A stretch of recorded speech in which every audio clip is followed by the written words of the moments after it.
So hey learners, welcome back to stock dictionary. आज के video में हम देखेंगे वॉल्यूम एनालिसिस कैसे करते हैं। आप लोगों में से बहुत से लोग वॉल्यूम यूज़ करते होंगे अपने प्राइस एक्शन एनालिसिस को कंफर्म करने के लिए, और बहुत से लोग नहीं करते होंगे।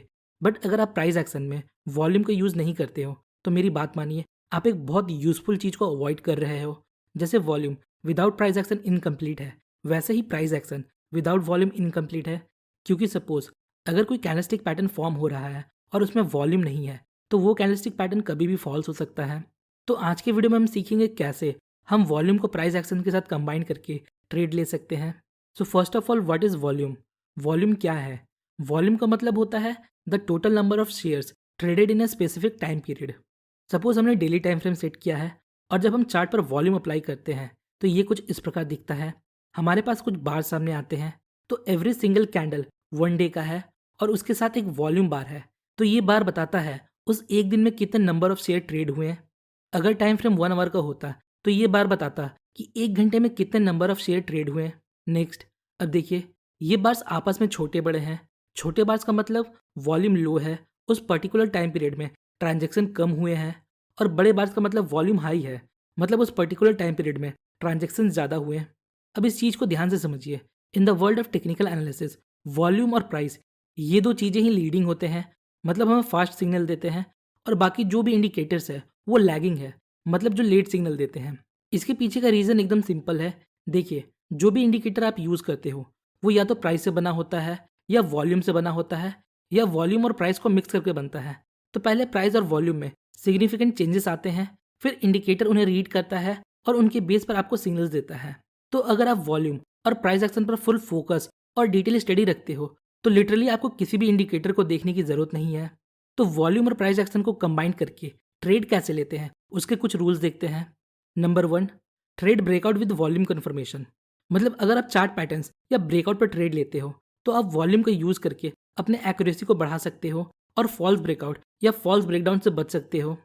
आइए एग्जाम्पल की हेल्प से समझते हैं। लेट सपोज हमें चार्ट पर एक असेंडिंग ट्राइंगल पैटर्न स्पॉट होता है। नाउ अब हम ब्रेकआउट का वेट कर रहे हैं। नेक्स्ट, यहाँ एक ग्रीन कैंडल रेजिस्टेंस लेवल को ब्रेक करता है।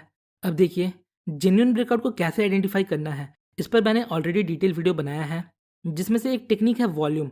अगर इस ब्रेकआउट कैंडल का वॉल्यूम इस रेंज पीरियड के एवरेज वॉल्यूम से हाई है, so there is a high probability ये ब्रेकआउट जेन्युइन हो सकता है। नेक्स्ट, यहाँ देखिए, ये हमारा रेजिस्टेंस लेवल है। चूंकि प्राइस इस लेवल को हिट करता है और यहाँ से रिवर्स हो जाता है। अब देखिए, प्राइस वापस इस लेवल को अप्रोच करता है और रेजिस्टेंस लेवल को ब्रेक कर देता है। अब इस कैंडल को देखिए, हम लोगों में से बहुत से लोग कंफ्यूज होंगे। इस कैंडल को देखकर हम सोचने लगेंगे क्या ये ब्रेकआउट हुआ है या नहीं हुआ, क्योंकि इस कैंडल का फॉर्मेशन ही कुछ ऐसा है, और हम इस ट्रेड को अवॉइड कर देंगे। बट आगे देखिए क्या होता है, मार्केट इसी कैंडल के ब्रेकआउट पर ऊपर चला जाता है। तो ऐसा क्या था इस कैंडल में? आइए इस कैंडल का वॉल्यूम एक बार देखते हैं। इस कैंडल का वॉल्यूम एवरेज कैंडल के वॉल्यूम से ज़्यादा है। देखिए, जब बिग प्लेयर्स मार्केट में बाई करते हैं तो वो ये ध्यान रखते हैं कि कैंडल बड़ी ना बने। उसके लिए जितनी क्वांटिटी आती है ये एब्जॉर्ब कर लेते हैं, जिससे कैंडल बड़ी नहीं बनती। पर जब ह्यूज क्वांटिटी एक्सचेंज होता है तो वो अपने फुटप्रिंट वॉल्यूम पर छोड़ जाते हैं। So price can be manipulated but volume can be manipulated. मतलब जो बिग प्लेयर्स है वो प्राइस के साथ छेड़छाड़ कर सकते हैं, बट वो वॉल्यूम के साथ छेड़छाड़ नहीं कर सकते। आइए अब नेक्स्ट पॉइंट को समझते हैं। अगर हमें प्राइस एंड वॉल्यूम में डाइवर्जेंस देखने को मिलता है तो मार्केट में रिवर्सल हो सकता है। इसे हम 4 केसेस की हेल्प से समझेंगे।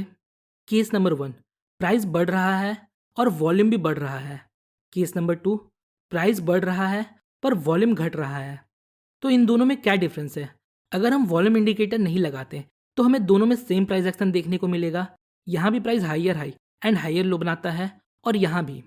बट जब हम वॉल्यूम इंडिकेटर को अप्लाई करते हैं तो हमें केस नंबर 1 में कुछ बार्स देखने को मिलते हैं जो प्राइस के साथ बढ़ रहे हैं। जरूरी नहीं सारे बार्स बड़े हों। कहने का मतलब है, अगर हम एक ब्रॉडर पिक्चर देखें तो ये अप ट्रेंड में होगा। नेक्स्ट, अगर आप वॉल्यूम सेकंड केस में देखते हो तो आपको दिखेगा या तो वॉल्यूम फ्लैट है या डिक्रीज हो रहा है। तो इन दोनों में डिफरेंस क्या है, हमें इससे पता क्या चलता है? देखिए, केस नंबर 1 में प्राइस बढ़ रहा है और वॉल्यूम भी बढ़ रहा है, मतलब लोग हायर प्राइस में बाई करने में इंटरेस्टेड है, और जैसे जैसे प्राइस बढ़ रहा है लोग और बाई कर रहे हैं, या हम बोल सकते हैं नंबर ऑफ ट्रांजैक्शन बढ़ रहे हैं। अब देखिए, प्राइस हम जैसे नॉर्मल लोगों के बाई करने से ऊपर नहीं जाता। इसका मतलब यहाँ कोई बिग प्लेयर बाई कर रहा है, तो अगर उन लोगों को हायर प्राइस में भी बाई करने में इंटरेस्ट है, तो वो प्राइस को आसानी से नीचे आने नहीं देते। तो इसका मतलब ये एक स्ट्रॉन्ग ट्रेंड है, हम इस ट्रेंड को कंटिन्यू कर सकते हैं। सेकंड केस देखिए, जैसे जैसे प्राइस बढ़ रहा है वैसे वैसे नंबर ऑफ ट्रांजैक्शन कम होते जा रहे हैं। सपोज जब प्राइस 500 का था तो इतने नंबर ऑफ ट्रांजैक्शन हो रहे थे, और जैसे प्राइस 550 होता है नंबर ऑफ ट्रांजैक्शन कम होते जाते हैं।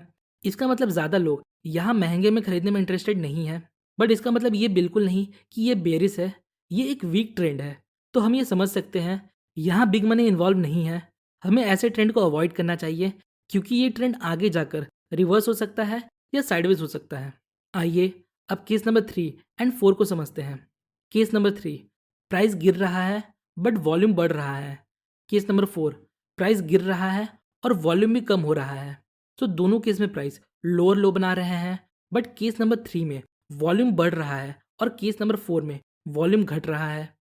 मतलब केस नंबर 3 में जैसे जैसे प्राइस घट रहा है लोग और भी ज़्यादा सेल कर रहे हैं। मतलब जो बिग प्लेयर्स है अभी भी सेल करने में इंटरेस्टेड है। मतलब ये एक स्ट्रॉन्ग डाउन ट्रेंड है। और केस नंबर 4 में वॉल्यूम डिक्रीज हो रहा है या फ्लैट है। मतलब जैसे जैसे प्राइस घट रहा है लोगों का सेलिंग इंटरेस्ट खत्म होते जा रहा है। सपोज जब प्राइस 100 का था तब सेलिंग ज़्यादा हो रहा था, और जब प्राइस 90 हो गया तो सेलिंग कम हुआ। इसका मतलब बिग प्लेयर्स अब इसे और नीचे ले जाना नहीं चाहते। तो यहाँ से प्राइस या तो साइडवेज चला जाएगा या ऊपर चला जाएगा, क्योंकि जो प्लेयर्स मार्केट को गिरा रहे थे अब उनको मार्केट को गिराने में और इंटरेस्ट नहीं है। तो ये ट्रेंड यहाँ से रिवर्स हो जाएगा। तो होपफुली आपको ये 4 केस समझ आ गया होगा। आज के वीडियो में इतना ही।